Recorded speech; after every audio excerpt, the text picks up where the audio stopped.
ที่มาเฮ็ดงานอยู่ไทยเนี่ยยังบ่ฮู้กฎหมายไทยเนาะต้องเบิ่งเคสนี้เป็นเคสตัวอย่างเลยก็คือไปขายไก่ทอดหาดใหญ่นะ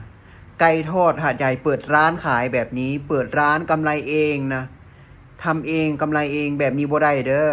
ไผที่มาเฮ็ดงานอยู่ไทยนี่ต้องรู้กฎหมายไทยเด้อบ่ซั้นนี่ถูกจับคือเคสนี้ถูกแบล็คลิสต์เนาะห้ามเข้าประเทศ5 ปี10 ปีบางทีก็อาจตลอดชีวิตก็มีนะเสียโอกาสเสียเวลาทุกคนเสียเงินฉะนั้นไผที่มาประเทศไทยมาเฮ็ดงาน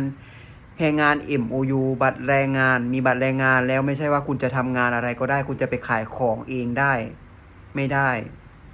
คุณต้องมีนายจ้างคุณต้องเป็นลูกจ้างเขานอกจากว่าคุณมีทุนหนาๆมีทุนหนาๆเดี๋ยวจะค่อยเปิดได้เด้และต้องมีหุ้นส่วนเป็นคนไทยเนาะบ่ซั่นเจ้าสิเฮ็ดจังซี่เปิดร้านเฮ็ดขายเอาเองจังซี่บ่ได้ผิดกฎหมายไทยเนาะฉะนั้นต้องเรียนรู้กฎหมายไทยเวลามาเฮ็ดงานอยู่ไทย